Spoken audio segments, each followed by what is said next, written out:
स्वागत है आपका क्रिकेट अड्डा पर और मैं हूं आपका होस्ट और दोस्त मयंक। और आज के वीडियो में भाई साहब देखो भाई स्पेशल सीरीज हम लोग कर रहे हैं ये T20 वर्ल्ड कप को लेकर, क्योंकि इंडिया के जितने भी T20 वर्ल्ड कप कैंपेन्स हुए थे ना, हम सबको आप तक पहुंचाना चाहते हैं कि इससे पहले आप लोगों को ज्यादा एक्सपेक्टेशंस लगा लो, पहले जान लो भारत का परफॉर्मेंस रहा कैसा था।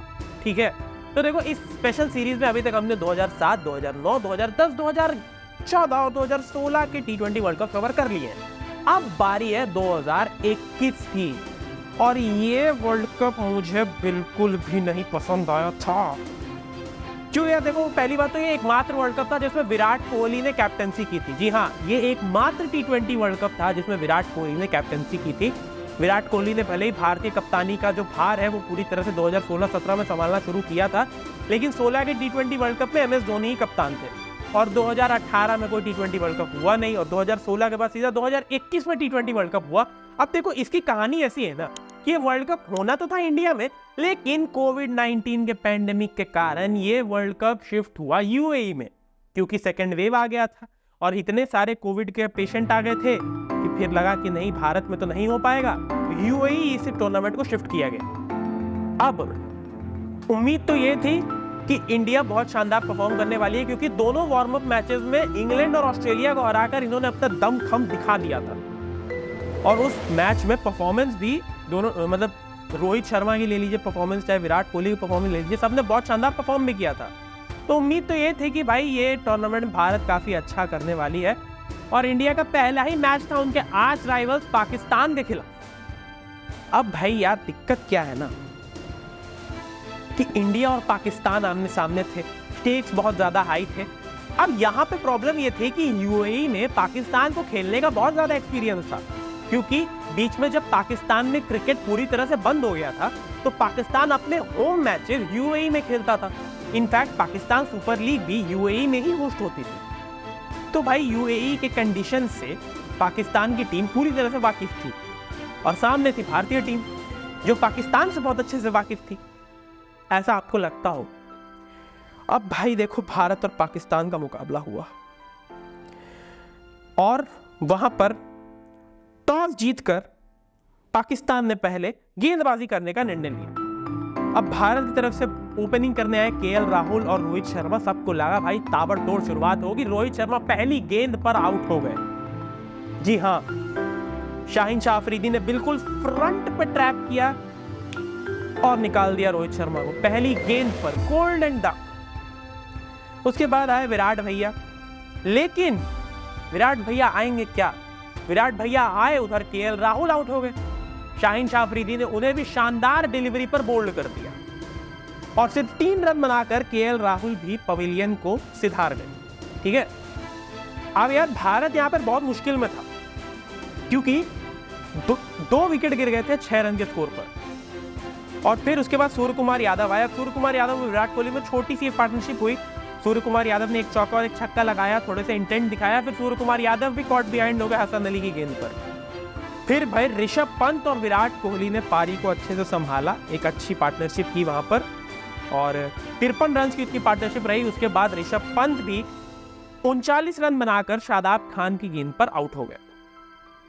फिर रविंद्र जडेजा और विराट कोहली में थोड़ी सी पार्टनरशिप हुई वहां पर, और उसके बाद रविंद्र जडेजा भी ज्यादा कंट्रीब्यूट नहीं किया, उन्होंने रन बॉल 13 रन बनाए, वो भी पवेलियन लौट गए हसन अली की गेंद पर। विराट कोहली ने उस मैच में 49 गेंदों में 57 रन बनाए, 5 चौका और 1 छक्का लगाया अपनी पारी में, लेकिन एंड में वो भी शाहीन शाह अफरीदी की गेंद पर कॉट बिहाइंड हो गया। और इस तरह से एक left arm pacer Shaheen Shah Afridi ने उस मैच में भारत के टॉप ऑर्डर को पूरी तरह से ध्वस्त किया, और इंडिया की टीम 20 ओवर में सिर्फ 151 रन बना पाई 7 विकेट खोकर। अब भारत ने अभी भी उम्मीद गवाई नहीं थी कि भाई देखो 151 रन बना तो दिए हैं, एक ठीक ठाक टोटल है, हम लोग इसे डिफेंड कर सकते हैं, भारतीय फैंस को भी लगा डिफेंड कर सकते हैं। पाकिस्तान तो विकेट ही नहीं ले रहा होगा। आज भी इस मैच को सोचता हूं तो आंखों से आंसुएं सूख जाती हैं यार, क्या बताऊं। पाकिस्तान की टीम का विकेट ही नहीं गिरा, पाकिस्तान की टीम में मुकाबला 10 विकेट से जीत गई। जी हाँ, आपने सुना, 10 विकेट से। For the first time in world cup history India Pakistan से हार गई। मोहम्मद रिजवान और बाबर आजम की ओपनिंग पेयर ने जो हमारी हालत की, 18वें ओवर में गेंद समाप्त, रिजवान ने नाबाद 79 रन बनाए 55 गेंदों में 6 चौके और 3 छक्के की मदद से। कप्तान बाबर आजम ने नाबाद 68 रन बनाए 52 गेंदों में 6 चौके और 2 छक्के की मदद से। गेंदबाजी की तो मैं बात ही नहीं करूंगा, किसी को विकेट ही नहीं मिली तो क्या बात करना। बुमराह, शामी और भुवी की तिगड़ी और एक भी विकेट नहीं गिरा। बर्बाद तो हम यही हैं। तो पाकिस्तान ये मुकाबला बड़े क्लीनली 10 विकेट से जीत गए और भारत को पहली बार वर्ल्ड कप में हराया पाकिस्तान ने। और जो टीवी उनके घर पे टूटने चाहिए वो कुछ कुछ हमारे घर पे टूट गए हैं। क्या कर सकते हैं, क्या ही कर सकते हैं। और अब भाई आते हैं अगले मैच पे। तो अगला मैच था इंडिया का उनके क्रिप्टोनाइट न्यूजीलैंड के साथ। अब न्यूजीलैंड के साथ रिकॉर्ड बड़ा खराब रहा है हमारा, हम सभी को पता है कि आईसीसी में न्यूजीलैंड हमें हमेशा मात देती है। भले ही इस बार ओडीआई वर्ल्ड कप में 2023 में हमने झंडे गाड़े, लेकिन उससे पहले तक तो बहुत ही खराब स्थिति थी। अब यहाँ पे भी न्यूजीलैंड वाले भिड़ गए थे ना, और ये मैच तो इंडिया के लिए जीतना बहुत जरूरी था, क्योंकि अगर ये मैच हार जाते तो फिर सेमीफाइनल्स के चांसेस हवा में थे, फिर लटक रहे थे कि कहीं से मिल जाए, ऐसे करके उठा ले, ऐसे करके उठा ले, ऐसे करके उठा ले। नहीं, इंडिया और न्यूजीलैंड का मैच दुबई में।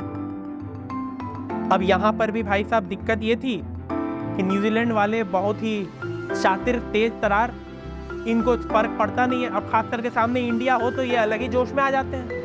इंडिया को जीतने ही नहीं देना है, इनके नियत में यही होती है, इंडिया को जीतने नहीं देना। 2019 का सेमीफाइनल हराया, 2021 का सेमीफाइनल हराया, 2021 में टेस्ट चैंपियनशिप हराया। यार कितना हराओगे हमें। वो तो चलो 2023 में हमने थोड़ा बदला लिया, सेमीफाइनल में न्यूजीलैंड को हरा के, वो भी अच्छे से हराया, ये भी नहीं कि छोटा मोटा हराया। लेकिन भाई मैच शुरू हुआ, वहाँ पर न्यूजीलैंड ने टॉस जीतकर पहले गेंदबाजी का निर्णय लिया। पाकिस्तान के डिसीजन को बिल्कुल रिपीट किया कि भाई देखो पहले भारत बुलाओ, पहले बुलाओ इनको बल्लेबाजी करने के लिए। अब वहाँ पर थोड़ा सा चेंज हुआ।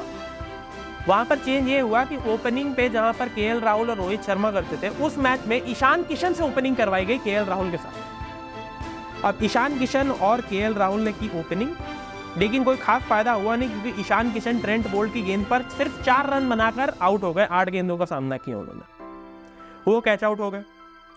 फिर उसके बाद केएल राहुल 18 रन बनाकर वो भी आउट हो गए सऊदी की गेंद पर। रोहित शर्मा ने 14 रन बनाए, नंबर 3 पर आके वो भी आउट हो गए। विराट कोहली 4 नंबर पर आकर 9 रन बनाकर वो भी पवेलियन लौट गए। ऋषभ पंत ने 12 रन बनाए, हार्दिक पांड्या ने 23 बनाए, रविंद्र जडेजा 26 पे नाबाद। भारत ने 20 ओवर में सिर्फ 110 रन बनाए, 110। ये 10 ओवर में भी चेज हो जाते हैं आजकल तो 20 ओवर तो बहुत ज्यादा था। अब यार देखो, न्यूजीलैंड को सिर्फ 111 रन बनाने थे, वो भी 20 ओवर में। करना ही क्या था। तो मार्टिन गप्टिल और डैरेल मिचेल से ओपनिंग करवाई गई। पहला विकेट जो है वो मार्टिन गप्टिल का आया 24 रन के स्कोर पर, जहां उन्होंने 20 रन बनाए 17 गेंदों में, और बुमराह ने उनका विकेट लिया। लेकिन फिर डैरेल मिचेल और हमारे कप्तान साहब न्यूजीलैंड के केन विलियमसन के बीच एक शानदार पार्टनरशिप हुई वहां पर, जिस पार्टनरशिप में उन्होंने 72 रन जोड़े। और उसके बाद डैरेल मिचेल भी जसप्रीत बुमराह की गेंद पर 49 रन पे आउट हो गए। लेकिन तब तक मैच देखो बहुत दूर जा चुका था। सोचो 96 रन के स्कोर पर दूसरा विकेट गिरा था, जब न्यूजीलैंड को चाहिए थे सिर्फ 15 रन जीतने के। वो बनाने में कितना ही टाइम लगता। और न्यूजीलैंड ये मुकाबला 14.3 ओवर में खत्म कर गई और भारत अपने दोनों मैचेस शुरुआती हार गई, वो भी बुरी तरह से। दोनों के दोनों, पहला तो 10 विकेट से हारे, दूसरा 8 विकेट से हार गए। तो यार अब देखो, अब इंडिया को अगर क्वालिफाई करना था तो उन्हें अपने बाकी सारे मैचेस जीतने ही थे। उम्मीद ये करनी थी कि पाकिस्तान अपने कोई 2 मैचेस हार जाए और न्यूजीलैंड अपने कोई 1 मैच हार जाए, तो चांसेस थे भारत के क्वालिफाई करने। अब यहाँ पे दिक्कत ये आई कि भाई साहब ऑब्वियस ही बात है, न्यूजीलैंड के जो बाकी मैचेस थे वो अफगानिस्तान, स्कॉटलैंड और नामीबिया के साथ थे। इंडिया के भी जो मैचेस थे वो अफगानिस्तान, स्कॉटलैंड और नामीबिया के साथ। इंडिया का तीसरा मैच था अफगानिस्तान के साथ। अब वहां पे निकली इनकी शानदार परफॉर्मेंस के साथ। वहां तो जो धागे खोले गए हैं, अगर ये धागे पहले खोले जाते तो मजा ही आ जाता। अब देखो, भारत ने वहां पहले बल्लेबाजी की और वहां पर पहले बल्लेबाजी करते हुए 20 ओवर में 210 रन बना दिए सिर्फ 2 विकेट खोकर। केएल राहुल ने 69 रन बनाए 48 गेंदों में, 6 चौके और 2 छक्कों की मदद से। और रोहित शर्मा ने 74 रन बनाए 47 गेंदों में, 8 चौके और 3 छक्के की मदद से। ऋषभ पंत और हार्दिक पांड्या ने भी एंड में आकर जो धागे खोले हैं। ऋषभ पंत ने 13 गेंदों में 27 रन बनाए, 207 का स्ट्राइक रेट। हार्दिक पांड्या ने 13 गेंदों में 35 बनाए, 269 का स्ट्राइक रेट। और इसी तरह से भारतीय टीम 210 रन बनाने में सफल रही। अब 211 का टारगेट था अफगानिस्तान के लिए, जो काफी बड़ा पड़ गया। और अफगानिस्तान की टीम 20 ओवर में सिर्फ 144 रन बना पाई 7 विकेट के नुकसान पर। भारत की तरफ से मोहम्मद शामी ने 3 विकेट लिए और रविचंद्रन अश्विन ने 2 विकेट ली। हालांकि करीम जन्नत ने एक अच्छी पारी खेली, 42 रन बनाए 22 गेंदों में, 3 चौके और 2 छक्कों की मदद से। लेकिन उसके अलावा बाकी की बल्लेबाजी थोड़ी ढीली रही और भारत ये मुकाबला जो है बड़े आराम से, अच्छे मार्जिन से 66 रनों से जीत गई। अब उन्हें बाकी 2 मैचेस भी जीते थे एक अच्छे मार्जिन से, और उम्मीद करनी थी कि न्यूजीलैंड अपना कोई एक मैच हार जाए। तो इंडिया का अगला मैच हुआ स्कॉटलैंड से, और वहां भारत ने की पहले गेंदबाजी, और गेंदबाजी करते हुए स्कॉटलैंड की टीम को 85 रन पे ऑल आउट कर दिया। वहां शामी और जडेजा को 3-3 विकेट मिले, और बुमराह को 2 विकेट और अश्विन को 1 विकेट। अब 85 रन पे ऑल आउट हो गई स्कॉटलैंड की टीम। इंडिया को सिर्फ 86 रन चाहिए थे। इंडिया ने 7 ओवर भी नहीं लिए चेस करने में, 6.3 ओवर मुकाबला समाप्त। केएल राहुल ने 50 रन बनाए 19 गेंदों में, रोहित शर्मा ने 30 रन बनाए 16 गेंदों में। उसके बाद कुछ बचा था नहीं, बाकी 2 और 6 सूर्य कुमार यादव और विराट कोहली मतलब 8 रन बांट ली, खत्म हो गया मुकाबला। बहुत ही फालतू मुकाबला था, बहुत ही बोरिंग। हालांकि भारत की तरफ से वहाँ पर गेंदबाजी अच्छी हुई है, मैं मानता हूँ, और बल्लेबाजी में भी वहाँ पर इंडिया की तरफ से 19 बॉल में 50 बनाए केएल राहुल ने, तो एक इंटेंट तो अच्छा दिखाया। अब अगला मैच था भाई साहब नामीबिया के साथ। अब ये भी एक अच्छे मार्जिन से जीतना था, और नामीबिया ने पहले बल्लेबाजी करते हुए 20 ओवर में बनाए 132 रन 8 विकेट खोकर। अब वहां पर भाई गेंदबाजी में रविंद्र जडेजा और रविचंद्रन अश्विन, इन दोनों की जोड़ी ने 6 विकेट निकाले, 3-3 विकेट आपस में बांट लिए, और 2 विकेट मिला जसप्रीत बुमराह को। अब इंडिया को चाहिए था एक आसान 133 रन, और वहां पर फिर से हमारे ओपनर्स ने कमाल कर दिया। केएल राहुल ने नाबाद 54 रन बनाए 36 गेंदों में, 150 के स्ट्राइक रेट से। और वहीं रोहित शर्मा ने 37 गेंदों में 56 रन बनाए 7 चौके और 2 छक्कों की मदद से। सूर्य कुमार यादव ने 19 गेंदों में 25 रन बनाए, और मुकाबला भारत बहुत ही अच्छे मार्जिन से आराम से 9 विकेट से जीत गई। 16वें ओवर में टारगेट चेज कर लिया। लेकिन यार दिक्कत ये थी ना कि न्यूजीलैंड अपना कोई मैच हारी ही नहीं, और भारतीय टीम सुपर 12 से ही बाहर। 5 मैचेस में 3 मैचेस आप जीत गए, लेकिन फिर भी आप बाहर, क्योंकि पाकिस्तान अपने एक भी मैच हारी ही नहीं। ग्रुप स्टेज में 5 के 5 जीत गए, न्यूजीलैंड वालों ने 5 में 4 जीते। तो अब ये दोनों गए सेमीफाइनल्स में, पाकिस्तान और न्यूजीलैंड, और इनका सामना हुआ, पाकिस्तान का सामना हुआ ऑस्ट्रेलिया से, न्यूजीलैंड का हुआ इंग्लैंड से। न्यूजीलैंड ने ले लिया अपना बदला इंग्लैंड के खिलाफ, जो 2019 में वो वर्ल्ड कप हार गए थे, वो यहाँ पर सेमीफाइनल में बदला पूरा कर लिया, और इंग्लैंड को बड़े आराम से 5 विकेट से हरा दिया। वो भी मैच भाई बड़ा मजेदार था। पहले तो इंग्लैंड ने बल्लेबाजी की, वहां पर मोइन अली ने एक शानदार 51 रन की पारी खेली, डेविड मलान ने उनका साथ दिया जिन्होंने 41 रन बनाए, और 20 ओवर में 166 पे 4 इंग्लैंड की टीम। न्यूजीलैंड की तरफ से भाई साहब डैरिल मिचेल ने धागे ही खोल दिए। डैरिल मिचेल ने ओपन करते हुए 47 गेंदों में 72 रन बनाए 4 चौके और 4 छक्कों की मदद से, और डेवन कॉनवॉय ने भी 38 गेंदों में 46 रन बनाए, और मुकाबला जो है 19वें ओवर में न्यूजीलैंड ने खत्म किया और फाइनल्स में प्रवेश कर लिया। दूसरा सेमीफाइनल भाई साहब पाकिस्तान वर्सेस ऑस्ट्रेलिया। वहां पर पाकिस्तान ने 20 ओवर में पहले बल्लेबाजी करते हुए 176 बनाए।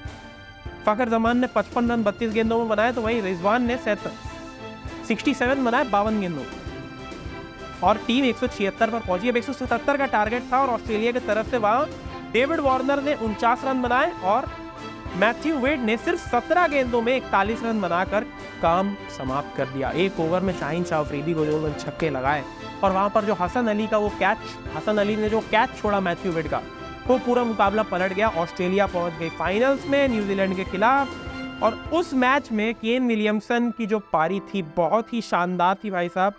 मतलब 48 गेंदों में 85 रन बनाए केन विलियमसन ने पहले बल्लेबाजी करते हुए। न्यूजीलैंड ने 20 ओवर में 172 बना दिए, लेकिन ऑस्ट्रेलिया ने टारगेट आराम से 19वें ओवर में चेस कर लिया। 8 विकेट से ऑस्ट्रेलिया मुकाबला जीत गई। डेविड वार्नर ने 53 रन बनाए 38 गेंदों में, तो वहीं मिचेल मार्श ने 77 रन बनाए 50 गेंदों में और मुकाबला ऑस्ट्रेलिया जीत गई। And they were the champions of the T20 world cup for the first time. तो भाई ये थी T20 वर्ल्ड कप 2021 की दास्तां। इंडिया का परफॉर्मेंस तो काफ़ी ख़राब रहा और ये भी एक कॉमन फैक्टर था कि 2009, 2010, 2021 इन 3 T20 वर्ल्ड कप्स में भारत का परफॉर्मेंस ख़राब रहा था। हम नॉकआउट तक भी नहीं पहुंचे थे और उसका सोल वजह पता है क्या था?